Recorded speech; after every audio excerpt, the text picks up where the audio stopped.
YFN 91.3MHz 서대문 공동체 라디오 주민서대문 황우환입니다. 네, 차승현입니다. 네, 반갑습니다. 어떻게 지내셨습니까 그동안? 뭐 날이 좋으니 좋은 대로. 근데 요즘 비가 꽤 자주 오네요. 네, 비가 약간 비 그 느낌은 아닌데, 약간 네. 좀 봄비 느낌은 또 아닌.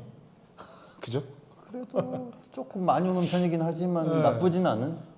다행히 약간 뭐 그 가뭄 때문에 이렇게 산불났었던 거 생각하면은 뭐 이 정도 비는 반가운 것 같기도 하고 그런. 근데 비 안 올 때 날씨가 또 너무 좋아요. 비 안 올 때 진짜 좋고 심지어 좀 약간 더운 느낌까지 드는 약간. 네. 그래서 좀 사무실 좀 여기 좀 에어컨 켜놨는데 에어컨 켜놔도 어색하지 않아요. 그리고 밤에 이렇게 그 미세먼지 없을 때 또 서울 야경이 죽이던데요. 한 주 동안 또 어떻게? 별일 없이 늘 그렇게. 아니, 조기 대선이 지금 되면서 뭔가 이렇게 어쨌든 정치를 하시는 분들이나 약간 이런 분들은 뭐 좀 바빠지고 뭐 약간 이렇게 된 거 아닌가요? 뭐 어떻게? 이제 바빠올 시간이 점점점 다가오고 있긴 하죠. 그래요? 지금 이제 41일? 오늘 우리가 녹음하는 날짜가 4월 24일 화요일이니까, 수요일이니까, 4월 23일 수요일이니까 뭐 한 42일? 41일? 41일 남은 거예요. 뭐 한 40일 정도 남았는데 금방 가겠죠, 그것도. 이제 선거운동 기간이 21일, 2일 뭐 이 정도 돼요. 20일, 21일 뭐 이렇죠. 네, 그래서 5월 12일부터 이제 선거운동이 시작되기 때문에 네. 그때쯤 되면은 뭐. 근데 이제 이게 선거운동원이 동마다 한 명밖에 없거든요. 그래요? 대선 때는. 어. 그래서 이제 예전처럼 막 이렇게 선거운동원들이 많이 보이진 않을 거고, 특히 지방선거에 비해서는 엄청 안 보일 거예요. 근데 이제 선거운동원도 안 보이면은 뭐 민주당이든 국민의힘이든 또 이제 열성 당원분들이 왜 안 하냐? 지역 사무실에 이제 자주 전화하세요. 어. 안 보인다. 선거운동원들. 근데 당연히 이제 동마다 한 명이니까 안 보일 확률이 더 높죠.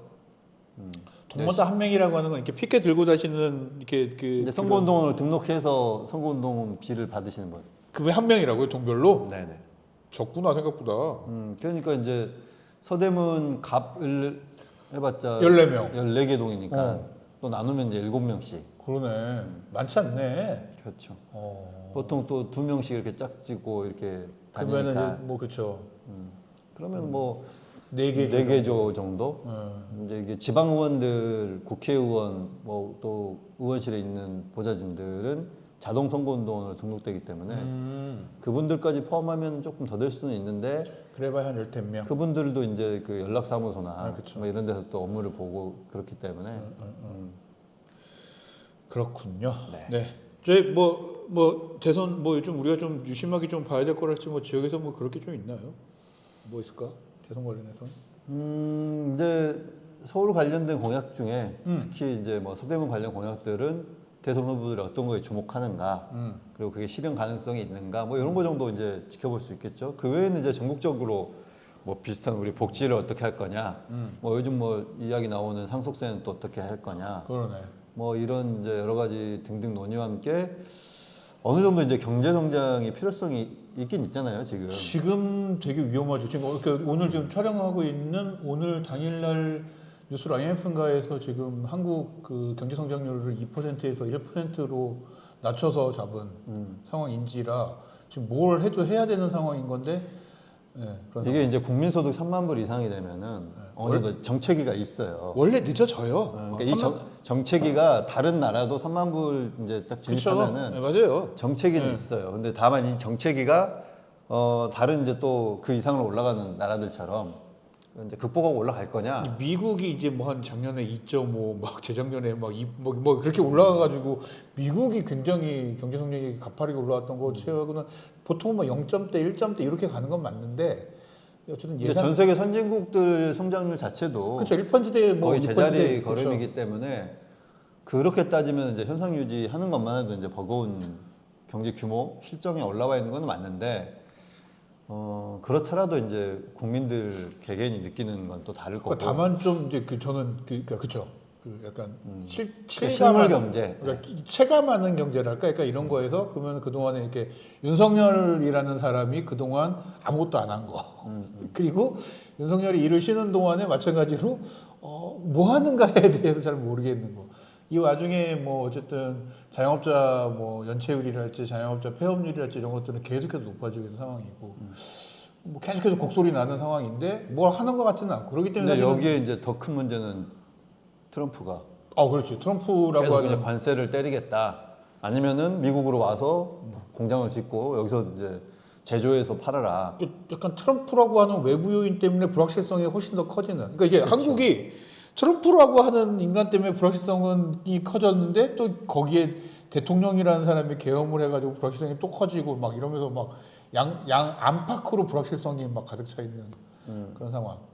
근데 기본적으로 한국 경제가 추구하는 방향은 뭐 이제 뭐 자유무역 뭐 이렇게 수출 중심의 나라니까 어쩔 수 이렇게 없죠. 말은 하지만 내심 그냥 한국의 입장으로만 봤을 때는 미국이나 뭐 중국이나 유럽 같은 좀 이제 시장 구매력이 있는 곳, 구매력이 있는 그 큰 시장들은 좀 문이 열리고 그렇죠. 우리의 내수는 좀 닫히고 뭐 그래서 우리는 좀 팔아먹어서 외화를 가지고 와서 경제를 성장시킨다. 이게 뭐 전통적인 규모 방식인데 그렇죠. 그런 의미에서 이제 미국이 주도했던 원래 세계 그 무역 장벽 없애는 WTO나 약간 뭐 이런 그렇죠. 거였죠. FTA나 이런데 한국이 적극적으로 참여했죠. 근데 이제 이 과정에서 소위 말하는 이제 앞서 말했던 전통적인 개념 이야기했던 사람들 그리고 우리의 산업을 보호해야 된다. 거기에 이제 노동자의 생존권도 있기 때문에 그렇게 말했던 측면에서는 이제 자유무역에 어느 정도 이제 우리의 이제 보호막이 있어야 된다는 주장을 했었는데 지금은 이제 미국이라고 하는 큰 시장 자체가 야 우리도 못 살겠어 해버리니까 그게 잘 살고 있는데. 그러면서 이제 엄살을 이렇게 피고 우리한테 물건 팔려면은 너네 더 값을 높이거나 아니면 우리한테 공장 만들어서 팔아 이렇게 해버리니까 이제 세계 무역이 이제 질서가 어지럽혀지고 있는 거죠. 그러니까 약간 신뢰가 떨어지고 있는 상황을 보면서 약간 야 이런 식으로 그러니까 2008년도 제가 이제 서프라임 모기지 관련해서 굉장히 관심이 많아가지고 2008년도에 있었던 서프라임 모기지 사태라고 했었던 거에 대해서 관심이 많아서 그 당시 것들에 대한 책이나 영화들을 굉장히 거의 다 챙겨봤거든요. 한국에 나온 거는. 근데 그때 그 상황이 온 거는 신뢰가 무너졌기 때문에 그런 거예요. 근데 뭐 트럼프가 지금 하고 있는 거 보고 있으면은 신뢰라는 거를 뭐 도저히 뭐 이렇게 할 수가 없는 상황을 만들어 버리니까 이게 뭐 실물 경제가 어떻게 굴러간가 별개로 심리적인 상태에서 신뢰가 없어져 버리니까 이거를 저를 믿어야 되나 막 약간 이런 또 뭐 갑자기 뭐 제가 그 기사를 제대로 못 봐서 그렇긴 한데 또 갑자기 느닷없이 또 뭐야 120% 뭐 관세 뭐 아니야 그거 뭐 그렇게 안 할 수도 있어 약간 뭐 또 그랬다고 그러는 기사도 나오고 이러길래 아니 지금 이게 장난을 하는 건가? 근데 이제 문제는 이 와중에 정치권이 네. 이제 뭐 내란을 겪고 아직도 이제 정리는 안 된 상태잖아요. 그죠. 그런 상황 속에서 이제 지금 트럼프발 경제 위기에 관해서 사실 이제 권한 없는 사람들이 권한을 행사하겠다고 지금 하고 있으니까 내부적으로 위험성을 증대시키고 있어요. 아니 좀 기다리면서 좀 버텨야 되는 상황인 것 같은데 그거를 그렇게 그리고 이제 전략도 지금 이 순간에 그분들은 ABC를 안을 짜놓고 새로운 이제 정부가 탄생했을 때 저희가 준비한 안은 이겁니다라고 이제 제시를 하면서 어떤 통계 자료나 근거를 제시하고 이제 그 중에서 결정할 수 있게 해야죠. 물론 ABC 중에 없는 D를 선택할 수는 있어요. 그렇지만 그분들이 해야 될 역할들은 지금 그거를 준비하고 제시할 수 있는 역할을 해야 되는데 이 안을 우리가 관철시키겠다라고 지금 해버리니까 문제가 있다고. 희한하게 뭔가 무슨 경쟁하듯이 하는 느낌이야. 그래서 뭐 그리고 민주당 대통령이 들어오기 전에 뭔가를 다 알박게 하고 우리가 뭐 해쳐야 정해놓고 들어와라. 약간 뭐 이런 식의 어떤 뭐랄까 그래서 이제 되게 빠르게 뭔가를 해야 되겠다는 느낌을 주는 경우가 있어서 뭐 그렇진 않으시겠지만 설마 뭐 않으리라고 생각합니다만 이렇게 보이기에 약간 그런 경향들이 좀 있어서 이게 좀 뭐 느낌이 좀 거의 뭐 쎄한 느낌도 있고.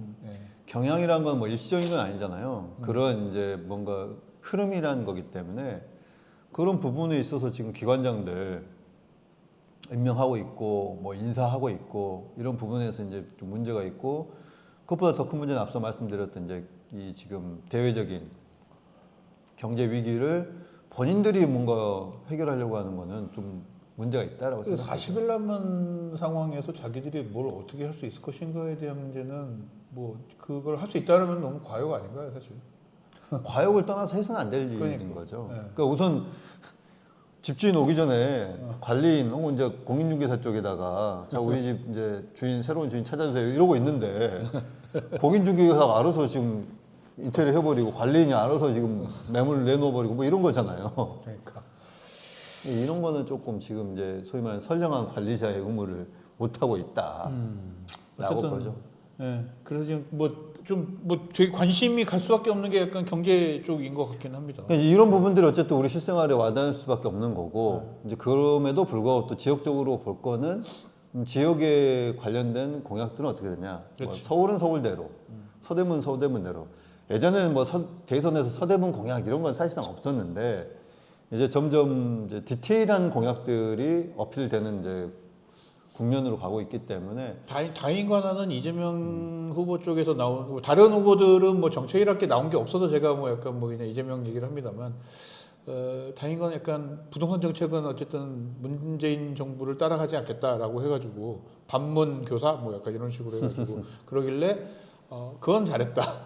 약간 좀 다른 접근이 필요하다. 그때 문재인 정권 때 어쨌든 그래도 왜 문재인 정권에서 윤석열 정권으로 넘어갔는지에 대한 판단은 좀 제대로 하고 있는 것 같다라는 느낌이 좀 들긴 하더라고요. 그러니까 어떤 사안은 긴급하게 해야 될 일이 있는 것 같고요. 어떤 사안은 좀 장기적으로 뭐 정권 내에 모든 걸 해결하겠다 할 수는 없는 거니까 그러니까 이런 관점을 갖고 바라봐야 되고 장기적으로 바라볼 정책 중에 중요한 게 이제 부동산 정책이라고 봐요.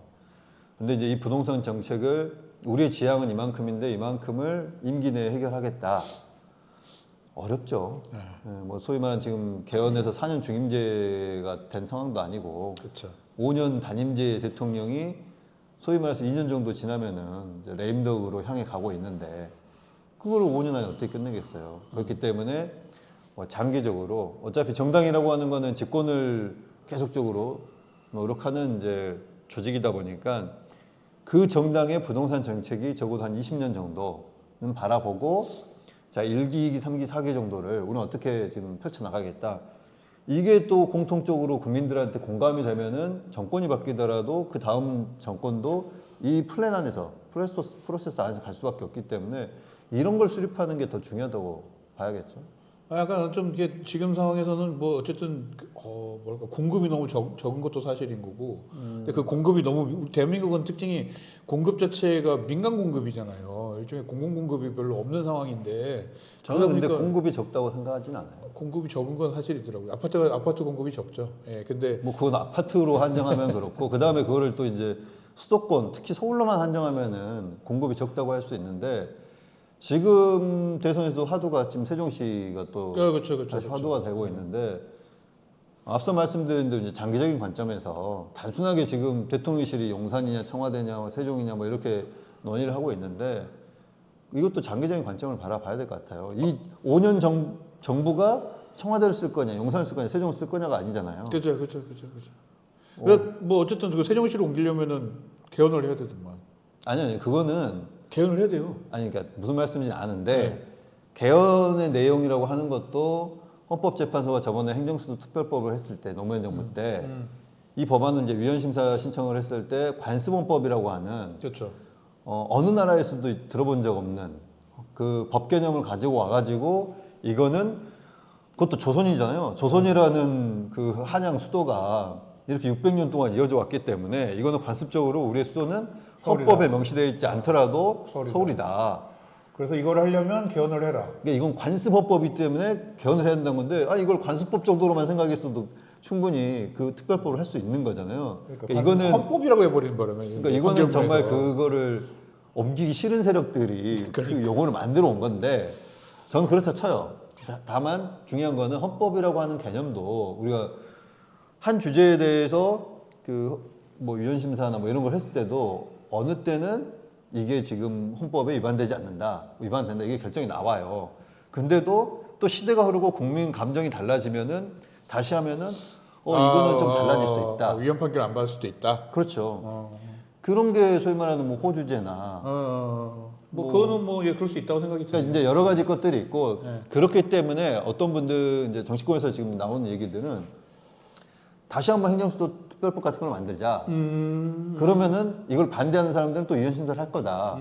그러면 헌법재판소는 또 판단 한번 해보자. 관습헌법이라는 걸 갖고 다시 이걸 갖고 얘기할 건지. 거냐, 예. 아니면 관습헌법은 법적인 오류가 있다 인정하고, 혹은 이거는 관습법 정도, 아니 관습법, 뭐 관습법 정도 인정할 수 있기 때문에 법적으로 이거는 충분히 논의할 수 있다라고 나올지. 뭐 관습법으로 인정되면 사실은 뭐 특별법 만들면 그걸로 해결하는 거죠. 그렇죠. 후속법이 문제니까. 개정할 수 있는 문제니까. 개정하면 되는 거니까. 관습법이라는 걸로 인정하면은 뭐 법을 만든 순간 법을 만든 거가 위헌 판결을 안 받겠죠. 관습법을 인정하면. 근데 뭐 예를 들면 이제 헌법재판소에서 이러이러이러 이유 때문에 관습헌법이라고 보기엔 과요하고 관습법 정도로 보자. 그래서 그냥 특별법 만들었으면 인정해 줄 테니까는 기각. 약간 이런 식으로 가면 이제 뭐 될 수는 있겠으나 이제 관습법을 또 제가 보기엔 관습법을 주장할 수도 있다고 봐요. 헌법재판소에서. 그러면은 개헌을 한번 하는 것도 나쁘지 않을 것 같다고 봐. 그 정도 이제 그 명확히 하기 위해서 개헌을 네. 이제 지금 국민 여론이 높기 때문에 네. 개헌을 하자 이렇게 말씀하시는 분도 있어요. 그러니까. 근데 이제 그럼에도 불구하고 이 수도가 개헌을 할 정도의 요소인지는 또 따지는 분들이 있어요. 물론 나도 거기에 동의하는데. 아니, 그러니까 전 여러 가지 걸 얘기하는 건데 우리가 뭐 답을 하나만 갖고 할 건 아니고 정치권에서 지금 여러 가지 얘기들이 나오니까 그런 의미에서 뭐 개헌에서 충분히 하면 깔끔하게 하겠죠. 네. 근데 이제 제가 말씀드린 거는 이게 정말 헌법적 사항이어서 늘 혹은 또 이제 우리가 통일되면 또 수도가 또 달라질 수도 있잖아요. 그러니까 이런 그러니까. 부분까지 감안하면은 통일이 되면 다시 서울로 와야 될 수도 있어. 그래서 헌법 자체에 대해서도 이게 경성헌법, 연성헌법이 있어요. 그러니까 아예 이제 국민투표를 통해서 헌법을 개정할 거냐, 아니면 헌법화 시켜서 어떤 이제 헌법 개정을 조금 편하게 하게 할 거냐, 여러 가지 절차에 대한 논의도 있지만 수도를 이렇게 경성으로 벌 필요가 있는지는 좀 헌법적 고민이 필요하다는 거죠. 관습법이라는 논리 자체가 약간 문제가 있는 논리긴 해요. 그렇죠. 그거를 이제 지금 시대에 아니 이 소위 말하는 앞선 헌법 재판관들은 그것도 20년 전이잖아요. 그러니까요. 그 당시에 판단이 옳은지에 대해서도 지금 현 시기에 또 판단할 수 있는 거죠. 그렇죠. 예. 그래서 그런 부분에 대해서도 법을 가지고 한번 헌재의 판단을 맡겨보자라고 사실 하는 측면도 있고. 소위 말해 일공화국 헌법이 87년도에 만들어지고 나서는 그 15년 정도, 16년 정도 된 사이에 후에 만들어진 법 논리니까 관습법이라고 하는 건.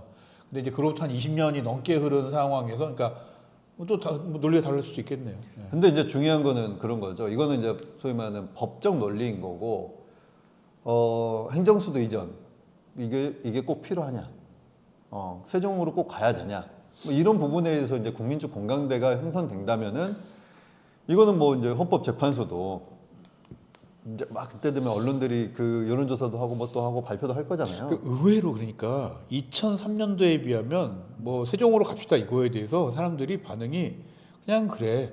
옛날에는 뭐 마치 그 2003년도 저 기억 나거든요. 막 마치 뭐라도 큰일이 난 것처럼 막 반대하는 사람들은 어떻게 서울을 두고 막 뭐 어쩌고 막 그랬는데 어쨌든 세종으로 많이 가 있는 상황이잖아요. 정부기관들이. 그러다 보니까 지금은 뭐 그거 가지고 그렇게까지 뭐 되게 민감하게 얘기하고 이러는 느낌은 못 받아요. 반대쪽에서 그렇게 뭐 2003년도처럼. 근데 그것도 있고 또 하나는 이제 지역 소멸, 지방 소멸이 20년 전에 비해서는 훨씬 좀 가속화되어 있잖아요. 그렇죠. 그런데도 불구하고 정부가 그동안 뭐 이제 한전을 뭐 나주로 보내고 뭐 석유공사를 울산으로 보내고 뭐 주택공사를 전주로 보내고 여러 가지 지금 작업들을 했잖아요. 꼭 네. 세종에만 집중되어 있는 게 아니고 그렇죠. 그런 여러 가지 효과들이 또 지역에서 어느 정도는 효과가 있다 보니 그럼에도 불구하고 서울로 또 집중된 현상은 항상 있는 거고, 그러니까 서울에만 너무 집중돼 있다. 이거는 이제 안보적으로 저는 문제가 있다고 보기 때문에 그렇죠. 여러 가지 측면을 고려했을 때 지금 세종으로 갈 여지는 충분하다고 봐요. 그리고 이제 이거는 보통 노무현 정부 때부터 이어오는 민주당 정부에서는 뭐 줄곧 가져오는 노선인 것 같고, 국민의힘도 이 부분은 어느 정도 좀 같이 괴를 하고 있기 때문에 지금 뭐 대통령실 제2 대통령실을 세종에 만들자 뭐 이런 정도까지 나오고 있고 국회 세종사장 이야기도 지금 나오고 있기 때문에 이런 부분까지는 아마 지역 균형 발전 속에서 충분히 나올 수 있는 하나의 의제 되지 않을까. 다만 이제 새 정부의 대통령이 세종에서 바로 직무를 보기는 어려울 수 있어요.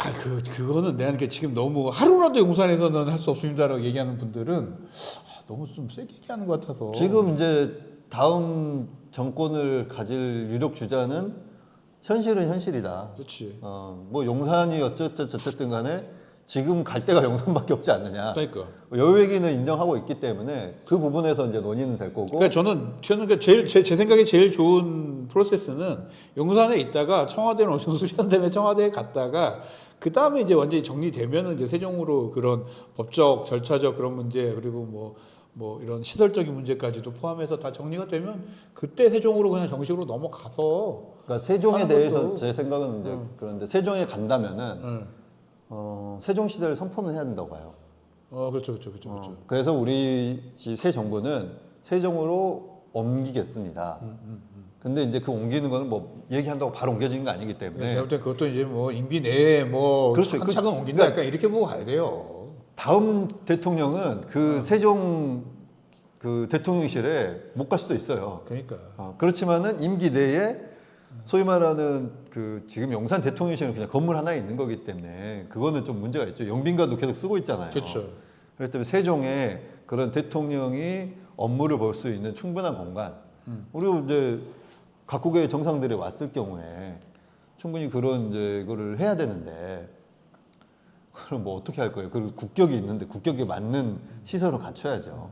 그리고 이제 당연히 보안 문제가 있기 때문에 보안 시설을 충분히 갖춰야 되는 거고. 근데 뭐 보안 문제도 있고 이제 또 그 문제도 있더라고요. 또 이제 세종으로 옮기게 되면 거기에 이제 다이렉트로 외국 국빈이나 이런 사람들이 올 수 있는 시설이나 이런 게 있나? 그렇죠. 이제 소위 말하는 이제 청주공항이 그런 역할을 할 수 있는지. 청주공항, 그치. 그렇게 하지. 그럼 청주공항을 키워야 되나? 약간 뭐 이런 것들을 포함한 것까지 다 고민하면서 이렇게 가야지. 떨렁 뭐 용산 그 가듯이 그렇게 가면 진짜. 청주공항을 키울 필요가 있는지는 뭐 이제 그 지역의 분들 의견하고 다를 수 있지만은 우리가 보통 보면은 대통령 전용기도 성남에 있는 서울공항에서. 서울 비행장 있잖아요. 네. 거기서 이렇게 다 할 수 있기 때문에 청주공항도 그런 용어로 쓰면 된다. 그쪽으로 뭐 그래도 되죠. 그 타임을 잡으면 되잖아요. 그쵸, 비행기 그쵸. 뭐 내리고 오르고 하는 거는 그쵸. 또 이제 거기에 대해서 이제 뭐 보안 이거 해주면 되니까. 그러니까 뭐 어쨌든 좀 그런 방식의 것까지 포함한 시설들이랑 등등등 다 고민하고 그러고 나서는 뭘 어떻게. 그러면은 그게 적어도 한 5년 걸린다는 거죠. 제가 볼 때도. 예. 그러니까 너무 한 큐에 안 하고 차분차분 했으면 좋겠습니다. 뭐. 예. 그래서 이게 이제 소위 말하는 대통령실이 용산이냐 청와대냐 세종시냐보다 국가의 균형 발전 측면에서 세종에 이제 뭐 이거는 용산과 청와대보다도 세종을 할 거냐 말 거냐 이거를 가지고 조금 광범위한 이 지금 대선 전국에서 논의가 되면 좋겠다라는 생각이 들죠. 그렇게 되면은 또 서울이란 곳은 서울은 또 어떻게 앞으로의 이제 위상을 가져갈 거냐. 이제 수도 서울은 아니잖아요. 네. 이제 세종으로 옮기게 된다면은 그러면 서울은 뭐 이제 소위 말하는 이제 동아시아, 아시아의 금융 허브를 만들 거냐. 뭐 이런 논의를 할 수도 있을 거고 그런 측면에서 이제 산업은행에 대해서 지금 부산에 내려가겠다라고 발표는 있어요. 내려가라고 발표한 거지. 그러니까 뭐 이제 내려보내겠다는 발표는 있죠. 그치. 근데 이게 아직 실행 단계는 아닌데 그런 측면에서 서울은 뭐 금융 허브로 만든다면 이제 내려갈 필요는 없을 거고. 그렇죠. 근데 이제 산업은행이라고 하는 것이 그런 금융적인 것 기능도 있지만 또 산업적인 거에 대해서 정부 정책과 이제 맞닿아 있는 거기 때문에 은행이긴 하지만 실제 이걸 은행으로 볼 거냐라고 또한 다른 측면도 있을 거잖아요. 어쨌든 국채은행이니까 또. 그래서 그런 측면에서 또 내려가야 된다고 하는 것도 있는데 그건 이제 세종이 가게 되면은 서울이라는 곳을 어떻게 우리는 또 다시 설계할 거냐에 대해서 거기에 맞춰서 또 논의가 될 필요는 있어 보여요. 네. 알겠습니다. 그 정도 얘기하고. 근데 이제 서대문은 뭐야? 보면은 예. 앞서 말씀드린 대로 요즘 더 디테일해지다 보니까 정책들이 예. 그럼 서대문은 그럼 새 대통령이 뭘 할 거냐? 엄밀히 말해서 뭐 할 건 없겠죠. 대통령이. 대통령이 거기까지 신경 쓰면은 안 되지. 다만 이제 이거는 서울 전체적인 측면에서 봤을 때 서대문이 거기에 포함되냐 정도는 있겠죠. 예를 들면은 강북 횡단선 같은 이거는 이제 소위 말하는 재정 사업이에요. 그죠.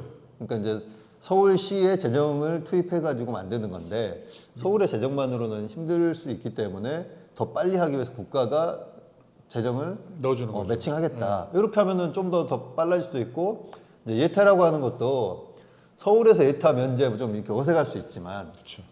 이건 이제 이 노선이 없었던 이유도 보면은 여기에 이제 왕래나 이런 소위 말하는 교통 수요 이런 부분들에 대해서 조금 부족하다고 봤기 때문에 그 노선이 없었던 거잖아요. 그렇죠. 근데 이건 또 있으면은 그건 달라지니까 왕래가 그렇게 했을 때 수익성이 나냐의 문제인데 어떤 측면에서는 서울도 어떤 곳은 집중되어 있고 어떤 곳은 소외되어 있기 때문에 이런 부분에서 일종의 요즘 교통복지라는 개념이 있잖아요. 그런 개념에서도 충분히 정부가 할 수 있다. 그렇게 했을 때는 강북횡단선이 조금 지금 이제 정체되어 있는데 그런 측면에서 빨리 갈 수 있고 우리 서대문 구청장이 좋아하는 경의선 지하화 뭐 이런 부분들도 서울 공약의 정책으로 양 당이 다 넣을 수도 있다고 봐요. 근데 다만 이런 부분에 있어서 이제 그 특별법을 양 당이 함께 합의해서 만들었었잖아요. 그렇죠. 그 뭐 철도 지하 특별법. 네. 그러니까 이런 부분에서 이미 합의된 부분이 있기 때문에 여기 정부가 얼만큼 재정을 태울 거냐 이런 부분들을 발표할 수도 있겠다고 봐요. 근데 경의선 지하화, 철도 지하화는 하면 안 되는 사람이에요. 내가 볼 때는 반대. 철도 지하화는. 근데 이제 이거는 그 정책만 갖고 보면 그럴 수 있지만 이제 선거판에서는 아무 얘기나 하니까. 아무 얘기보다는 이제 좀 그 국민들이 요구하고 바라는 이런 거에 대해서 좀 맞춰주는. 아니 뭐 게 바라고 경향이 국민들은 바라고 당연히 뭐 요구하고 원하고 할 수는 있는데 거기에 들어가는 재정 대비해서 과연 뭐 그만큼의 그 효율성을 가져올 수 있을 것인가는 차라리 강북횡단선은 뭐 교통복지 이런 거라도 뭐 하면서 뭐 약간 이렇게라도 뭐 논리라도 만들면서 뭐 뭐라도 할 텐데 이 지하화는 그렇게까지 할 필요가 있을 건가 저는 뭐 약간 돈이 너무 많이 들어가 진짜. 근데 그리고 이제 앞서 말씀하셨던 것처럼 이제 그 공급의 문제를 네. 뭐 이런 철도 지하를 통해서 이 공급 문제를 해결한다고 하는 것은 저는 그건 이제 좀 약간 낡은 생각이라고 생각이 돼요. 공급이라고 하는 부분도 아니 이제 행정수도를 그렇게 이전하거나 그러면 서울에 이제 정체성을 어떻게 할 거냐의 문제인데 그때도 서울은 공급이 부족한 도시일 거냐 뭐 이런 부분에서도 저는 장기적으로 따져봐야 된다라고 생각이기 때문에 예전처럼 뭐 용적률 갖고 정책이 나오지는 않을 거고 뭐 어디에 더 집을 짓겠다는 정책은 아닐 것 같아요. 그렇지만은 서울의 경쟁력에 관련된 정책은 나올 수밖에 없다. 예를 들면 AI를 이제 서울에 집중시킨다거나 이런 건 나올 수는 있겠죠. 그러면은 AI 경쟁력을 위해서는 또 대학과의 연계는 어떻게 할 거냐. 특히 서대문 같은 경우는 대학이 많기 때문에 이런 부분에서는 충분히 좀 공감할 수 있는 정책들도 나올 수 있지 않을까. 뭐 복지 관련해서는 전반적인 온 국민이 다 수혜 대상자이기 때문에 그 부분이야 뭐 지역별로 따질 건 아니고 또 하나 이제 마지막으로는 너무 토목공사 얘기 같긴 하지만 뭐 강북횡단선도 그렇고 경의 지하도 그렇고 서부선도 그렇고. 예, 그렇긴 하지만 내부 순환에 대해서 또 지하 얘기도 있잖아요. 그렇죠. 뭐 그런 측면까지 서울 전체를 봤을 때 어떤 이제 발전 전략을 세울 거냐가 대선에 나올 수도 있고 안 나올 수도 있죠. 근데 이런 부분들은 안 나오는 거는 뭐 1년 뒤에 서울시장 선거에서 또 쟁점이 될 수 있는 거기 때문에 아마 이게 다 연계돼서 공약이 나오지 않을까. 뭐 공약들 뭐 열심히 뭐 발표하고 하다 보면 뭐 그런 내용들 가지고 이야기를 하겠지요. 자, 뭐 대선 얘기를 이렇게까지 길게 할 생각은 없었는데 하다 보니까 길어졌네요. 동네 얘기합시다요. 저기 녹음을 하는 오늘 저기 그 구청 앞에서 집회를 합니다. 이거는 뭐 그래서 방송을 하고 나갈 때쯤이면은 이미 뭐 저희가 집회를 한 상태인 건데 저는 약간 근데 그동안 안 했는 느낌이 있어가지고 매달 하고 지금도 선전전은 계속 하고 계세요. 선전전은 하고 그 집회가 지금 시설관리공단 노조 네. 플러스 네트워크 노동 서울 지역 서대문 지역 대책위. 대책위 에서 하는 거고 피켓팅이라지 이런 거 하는 거는 뭐 했는데 한 달에 한 번씩 집회하는 거는 기억이 가물가물해가지고요. 이게 한 달에 한 번씩 했는데 저번에 3월에 못한 거는 네. 이제 윤석열 파면이 된다 안 된다의 그 국면이 있었잖아요. 맞아. 그렇기 때문에 이제 그 사람들도 매일 광화문 나가는데 이제 지치는 것도 있지만은 힘을 분산시키는 느낌이 있잖아요. 그러니까 지역 이슈라는 게 이렇게 이제 중앙 이슈에 정속되는 게 있는데 뭐 안타깝지만 또 너무나 큰 이슈이기 때문에 블랙홀처럼 빨려갈 수밖에 없었던 거고 그래서 3월에는 조금 이제 어려웠던 게 있었죠. 네. 아마 5월도 그때까지도 이제 문제가 안 풀린다면 빨리 풀리면 좋겠지만 이제 또 대선 선거운동 기간이니까 아마 또 어렵지 않을까라는 생각도 들고. 어쨌든 4월에 또 하는 이유는 벌써 1년이 지났지만 아직도 문제가 안 풀리니까. 아니 근데 복직은 되셨잖아요, 한 분은요. 네네. 그 부당해고 관련해서 한 명은 복직이 됐잖아요. 우리 지금 민사소송 걸었을 때 그 소송 그 중에 한 명이 그 양반이었거든. 진호위에서 이 사람 뭐 해고 판결이 정확하게 받았다. 하지만 이게 뒤집어져 가지고는 중노위에서는 뒤집어졌고 그래서 복직까지 해버려 가지고 그 양반이 우리 방송을 가지고 이렇게 뭘 했던 게 거짓말입니다. 이렇게 답변서 써서 보냈는데 조금 아직 정리가 좀 안 된 게 있는 거죠. 뭐가 정리가 된 거죠? 그러면 아직은 이제 핵심은 아직 한 분이 또 복직이 안 된 안 상태인 됐고. 거고. 그다음에 이제 갑질 문제도 이게 복직은 되셨지만 명확하게 해결된 건 아니에요.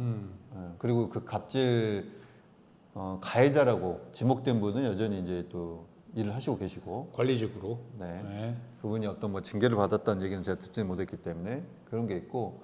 근데 이제 이 문제를 통해서 우리가 공단을 좀 현미경처럼 들여다 보니까 많은 문제가 있었잖아요. 그렇죠. 그래서 그 문제에 대해서 해결하는 해결책도 제시된 게 없고 이 문제를 야기한 중심축이 있잖아요. 그렇죠.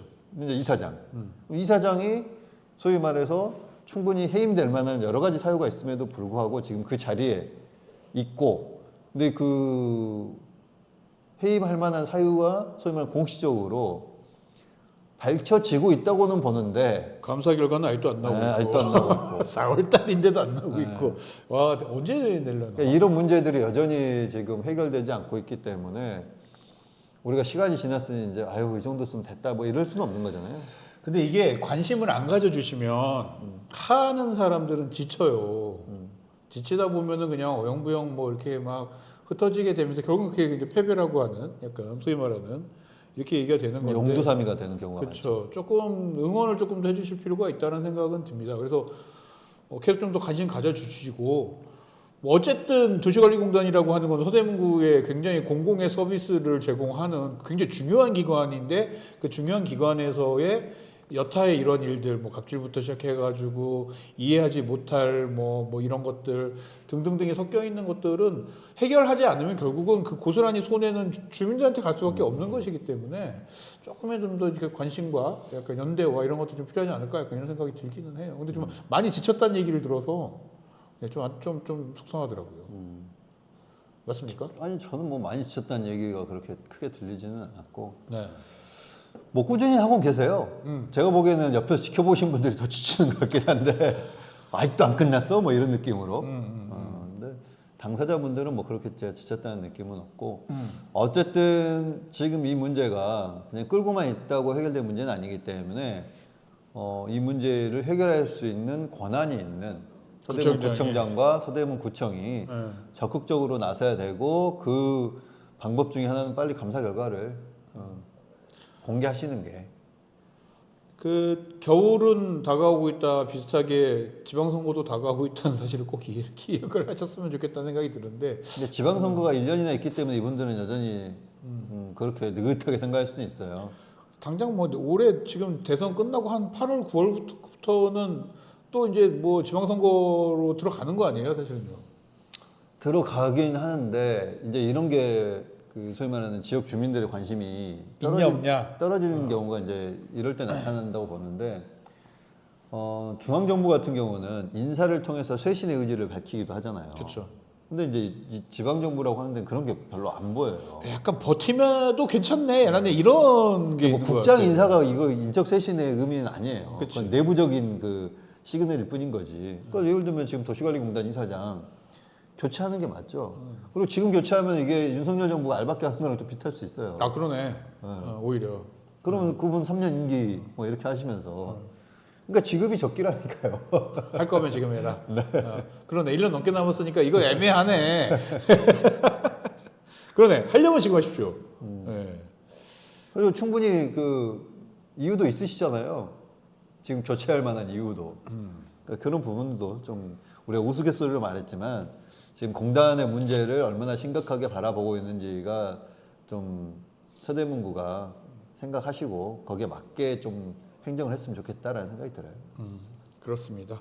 그 외에 뭐 구에서는 뭐 그때 구의원은 또 어영부영 그냥 막 뭐 해요. 뭐 연초에 원래 의회가 처음 열리면 하는 구정 업무 보고라는 게 있거든요. 네. 1월달에 하죠 보통. 2월달에 하나? 뭐 1월에 회기가 열리면 1월에 하고 네. 2월에 열리면 2월에 하는데 보통 뭐 그 왔다 갔다 1말 2초쯤에 하기 때문에 하는데 이제 이거를 못 했잖아요. 그쵸. 의회가 계속적으로 이제 이런 파행 상태이기 때문에 네. 한다는 소문인데 좀 뭐 했다는 얘기까지는 제가 못 들었던 것 같고 그러니까. 어쨌든 지금 그렇게 하려고 시동을 건다 정도까지는 듣고는 있어요.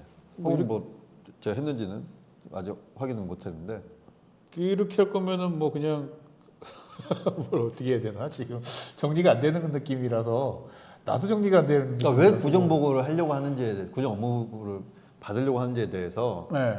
의회가 좀 명확하게 주민들에게 설명하는 시간이 전 있었으면 좋겠다는 생각이 들어요. 투트랙을 할 거면 제대로 해라. 예를 들면 싸움은 싸움이고 어쨌든 싸움은 의지의 문제이기 때문에 그거를 저희가 결과를 놓고 판단해야지 뭐 하기 전에 싸울 뭐 의지나 능력도 없으면서 하는 건 조금 아니 그러니까 그렇고. 제가 드린 말씀은 어쨌든 의회를 정상화시켜서 일은 하는 와중에도 싸움은 또 동시에 하겠다. 약간 뭐 이런 입장을 정확하게 밝히라는 의미인가요? 아니면은 뭐 이제 그거죠. 전제 조건이 의회가 어렵다. 어려운 거는 뭐 의회 사무국 직원을 복귀시켰기 때문에 어렵다라고 그건 뭐 하는 걸 견지하고 있잖아요. 알고 있죠, 그렇죠. 저는 여기서 어떤 논리를 더 만들어낼지를 잘 모르겠긴 하고 예를 들면은 업무 보고를 통해서 구정에 지금 잘못된 것을 의회 차원에서 명명백백히 밝히면서 개선을 해 나가겠다는 의지는 세울 수는 있어요. 그럼 그걸 어떤 방식으로 할 건지 그리고 앞서 주장했던 주장을 딛고 더 나아갈 수 있는 그런 방안 내지 의지는 뭔지를 좀 주민들에게 소상히 알리면서 하라 이거죠. 그렇죠.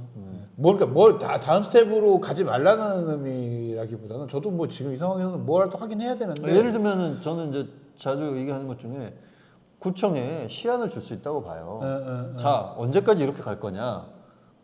다 업무 복귀에 대해서 그러면 해결책이 뭐냐? 해결책을 언제까지? 예를 들면 4월 말까지 제시해라. 그렇지 않으면은 이 사안의 책임은 여전히 구청에 있기 때문에 오늘 이렇게 간다. 해결책을 넣고 이것도 뭐 이제 1단계, 2단계, 3단계 할 수 있잖아요. 그렇죠. 그럼 1단계 정도에서는 우리가 업무 보고를 통해서 조금씩 점진시켜 나가겠다. 그럼 2단계는 예를 들면 뭐 6월. 그럼 2단계까지 또 실행 안 되면은 거기서 또 종료가 되겠죠. 그렇죠.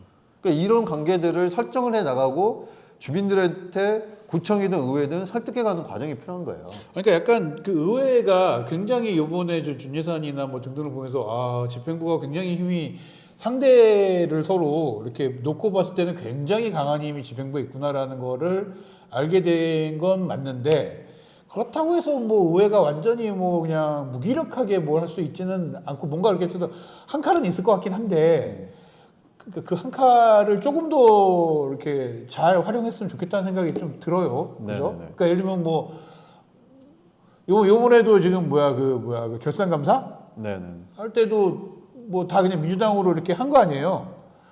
약간 이런 걸 알지. 뭐 6월 달에 이제 그 예결특위 위원장이 임기가 끝나면 그 위에 예결특위와 예결특위 위원장이나 이런 것들을 어떻게 구성할 건지 약간 이런 것들을 지렛대 삼아가지고 뭔가 협상을 하든지 뭘 하든지 약간 뭐 그럴 수 있지 않을까라는 생각을 하는데 제가 너무 나이브하게 생각하는 건지. 그러니까 저는 협상도 네. 판을 누가 만드냐가 이제 중요할 수 있잖아요. 네.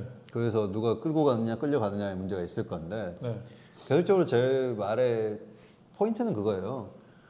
요구하고 기간을 설정하라는 거예요. 그러면서 책임을 누가 질 것인가에 대해서 명확히 해야 된다는 거죠. 네.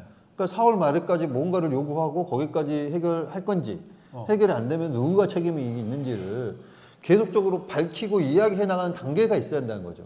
근데 이런 과정 없이 자 이거는 해결해주면 꼭 해결해야 돼. 이런 의제를 갖고 와가지고 의회를 연다. 뭐 원포인트라고 하니까 괜찮다 뭐 이러시는데 이게 뭐냐는 거죠. 그러니까 이렇게 시간을 그냥 허송세월하지 마시고 서로 양 기관이 주민에 대한 책임성을 가지고 문제를 풀어가기 위해서 이야기를 하시라는 거죠. 근데 그런 거 없이 그냥 어쩔 수 없으니 우리는 또 의회를 열겠습니다. 어쩔 수 없이 우리는 요구합니다. 이게 저는 뭐 그다지 설득력이 있지 않다. 그럴 거면 이제부터 이제 뭐 대선 핑계 대고 하지 마세요. 아무것도 그냥. 그것도 금방 40일만 지나면 끝인데. 40일 동안 시간 버는 거지 뭐. 아니, 그 시간을 왜 보냐는 거죠. 그러니까 그 버는 것도 이유가 있어야 돼요. 버는 거는 생각할 시간을 버는 거지. 생각은 지금 4월인데 4월 내내 했어야 될 거 아니에요? 그런 부분에 있어서 구청도 그냥 단순하게 뭐 구호회가 파행이 어쩌고 이렇게 힘든다 이런 게 아니라 본인들이 주체적으로 복귀시켰잖아요. 사실상 그리고 약간 내부적인 이야기 조금 뭐 다 얘기를 많이 들어와서 뭐 되게 많은 이야기를 듣는 건 아니지만 내부적으로도 이때 준예산을 먼저 이렇게 구청장이 이렇게 드린 거 아니에요. 이렇게 안 하겠다고 한 거 아니에요. 그때 이미 약간 공무원들은 졌네, 구청장이. 약간 이렇게 받아들이는 사람들이 좀 있더라고요. 보니까 우리 구청장이 졌는데 약간. 근데 그 싸움에 지고 말고는 이미 이제 1라운드는 끝났기 때문에 그러니까. 이제 2라운드는 진짜 의회 직원을 어떻게 이제 할 거냐. 그냥 뭐 9명 받아들일 수도 있어요. 그러니까 이게 다시. 약간 이게 내 느낌은 이게 뭐랄까 매조지가 안 된다고 할까. 그러니까 한 번 이겼어. 그럼 그 다음에 이건 어떻게 할 거야. 약간 이런 식으로 뭔가 이렇게 쭉쭉쭉쭉 그 스텝을 밟는 게 아니라 그냥 뭐 희한하게 이제 요 준예산 정상화 이후부터는 그냥 쭉 그냥 흘러가는 대로 흘러가는 듯한 느낌. 약간 이런 느낌. 그러니까 9명을 받을 수도 있어요, 의회가. 근데 이제 이거는 의회라고 하는 기관도 그럼 의미가 없잖아요. 그냥 구청장이 데리고 가면 데리고 가고 보내주면 보내주고 이게 아닌 거잖아요. 그렇죠. 그리고 의회 독립이라고 하는 것도 있기 때문에 인사권을 어떻게 독립시킬 거냐. 이참에 논의하고 의회 차원에서 토론회도 좀 여시고. 그것도 괜찮을 것 같은데 진짜. 아니 그래서 좀 외부의 전문가도 부르고 내부의 이야기도 듣고. 그러니까. 그래서 의회 독립이라는 것을 전국에서 가장 먼저 선진적으로 뭐 이참에 도입할 수도 있는 거죠. 이게 제가 이제 과문해서 그런 건지 아니면 그동안에 제가 취재가 좀 부족해서 그런지 모르겠는데 약간 뭐 예를 들면 지방자치법 좀 개정이랄지 약간 이런 것과 연계해가지고 지금 우리가 특히 서대문구 준예산 사태와 관련해가지고 굉장히 많은 뭔가 이렇게 좀 법을 바꾸거나 약간 그래야 될 필요가 있겠구나라고 싶은 것들을 많이 발견했잖아요. 근데 그런 내용들을 조금 뭐 구의회에서부터든 좀 뭐 이렇게 좀 얘기를 좀 했으면 좋겠다는 생각이 들긴 한데 얘기를 아마 될 겁니다라고 하다가 이게 대선 국면으로 넘어갔거나 아니면 이제 뭐 계엄 이것 때문에 그런 건지 탄핵 국면으로 넘어서 그런 건지 약간 지금 뭐 이런 상황 약간 이런 거라서 이게 얼마나 지금 코미디냐면은 네. 지금 서대문 구의 건물이 평생교육센터하고 같이 쓰고 있잖아요. 그렇죠. 1층이 이제 그 평생교육 공간인데 맞죠. 거기에 이제 강의장이 있어요. 네. 그 공간을 의회에서 어떤 행사 때문에 쓰겠다고 하는데 그렇죠. 그거를 안 빌려줬죠. 예약을 해놓고 담당 부서에서 전날. 안 됩니다. 전날. 이게 뭐냐고요. 네? 그 의회라고 하는 기관과 집행기관은 있어요. 있지만 이거는 서대문구 지방자치단체 안에서 존재하는 양 기관인 거예요. 그러니까. 근데 의회가 이 공간을 쓰겠다고 하는데 예를 들면은 사전에 예약이 돼 있는 공간을 일부러 뺏어 쓴 것도 아니잖아요. 근데 굉장히 냉정하게 말하면은 평생교육 시설이 의회에 임대로 들어와서 하는 거 아니에요? 따지고 보면 그거 아닌가? 그렇게 봐야죠, 사실. 근데 와, 그 집주인이 좀 잠깐 쓰자 그러는데 임대 모양 되게 웃겨, 애가 그것도. 그러니까 저는 이제 그런 부분에 있어서 그리고 매달 보고 있습니다. 제가 서대문마당 이번 달 4, 5월에도 없더군요. 구의회 소식은. 뭘 한다는 건지 저는 잘 모르겠습니다. 이제는 이제 구청도 아니 이제 참견하는 시어머니였으니까 좋다 이런 게 아니잖아요. 그러니까요. 그러니까 이 부분을 지역사회 리더잖아요. 그거 하라고 지금 구청장 시켜놓은 거고 구의회 시켜놓은 거잖아요. 그건데. 그러니까. 문제를 풀려고 노력을 하셔야죠. 이제 좀 풀려고 노력을 하고 뭔가를 할 때가 된 것 같긴 한데, 예, 안 하고 있어서 좀 답답합니다. 근데 또 이게 지금 얘기하면 또 뭐 대선이다 뭐다 이렇게 얘기할 것 같아서 그런 것도 좀 있어요. 예, 왜요? 맞네. 그 얘기는 좀 답답한 얘기지만 요 얘기하고 그만하고 강경대 거리 얘기를 해야 될 것 같아요. 네네. 예, 이 얘기까지 하고 이제 마무리 좀 해야 될 것 같은데. 네. 재작년에 제가 취재를 하면서 강경대 거리에 지금 가면 강경대 열사의 동상이 이렇게 있습니다. 저기 그 편의점이라고 해야 되나? 그 명지대학교 앞에 있는 편의점 앞에 거리에 누구 한 명 그 금색깔이라고 해야 되나? 약간 이런 그런 느낌의 동상이 있는데 그게 강경대 열사입니다. 근데 그게 없다가 갑자기 생겼죠. 그리고 이제 갑자기 없다가 있다가 사라질 가능성이 굉장히 높은 건데 이거 왜 그러지?라고 해서 되게 궁금해가지고 이게 뭐야?라고 해서 이제 알아봤더니 뭐 명지대 측하고 강경대 열사 아버님하고 합의를 해서 그 강경 열사 추모 기간 동안만 놓기로 했다. 약간 요렇게 얘기를 했다고 전 이제 그 뭐 구청이나 뭐 명지대학교 측에서 취재를 그렇게 했었는데 그게 아니었던 모양이에요. 합의라고 하는 부분이 네. 일종의 권한이 있는 사람이 우린 이렇게밖에 못 받아들이겠다 하면은 뭐 네. 받아들인 게 우리가 합의했다라고 하는 거는 조금 애매하다고 보고 그런 느낌이었던 거 안 봐요. 그렇죠. 그러니까 이걸 조금 이제 그 타임라인으로 보자면은 강경대 열사가 1991년 4월에 그렇죠. 4월 26일에 돌아가셨는데 소위 말하는 때 이제 노태우 정권 정권의 공안전국이었대 그때. 정권의 이제 문제에 대해서 네. 계속적으로 새 학기 지금 이제 사실 3월 4월 요 그렇죠. 타임이잖아요. 그러면서 이제 대학생들이 열심히 이제 정권 규탄하는 이런 이제 집회도 하고 시위도 하고 하는 와중에 그 당시에 있었던 이제 백골단이라고 하는 시위 진압 대회에서 왜 탄핵 정부에서 백골단이 새로 뭐 나와가지고 또 아주 그렇게 해서 이제 돌아가시게 된 거잖아요. 그렇죠. 학교로 이제 이렇게 토끼몰이 당하고 뭐 이런 거. 돌아가다가 이렇게 했는데 그래서 돌아가신 자리에 원래는 그 부조물이 있었잖아요. 그렇죠. 학교가 지금 명지대가 지금 운동장을 이렇게 좀 개선하기 전에 그렇게 이제 부조물이 있었는데 운동장을 개선하는 과정에서 이제 그 부조물은 학교 안으로 들어갔어요. 네. 근데 그 장소라고 하는 게 역사성이 있는 거잖아요. 그렇죠. 그리고 사실 그래서 그 거리가 지금 강경대 거리잖아요. 이제 그것도 제가 나중에 이제 말씀드리겠지만 그렇기 때문에 그곳에 이제 부조가 있던 곳에 공사가 끝나고 난 다음에 이제 동판을 그렇지. 이제 안쪽으로 이제 넣는 것도 사실은 이제 강경대 추모사업회와의 뭐 이제 이런저런 이제 논란은 있지만 어쨌든 안에 설치한 거고 그래도 역사성을 위해서 동판을 설치한 거고 그리고 나서 이제 강경대 거리라고 하는 것도 법이 이전에 명예거리를 부여할 수 있는 법이 만들어졌어요. 그렇죠.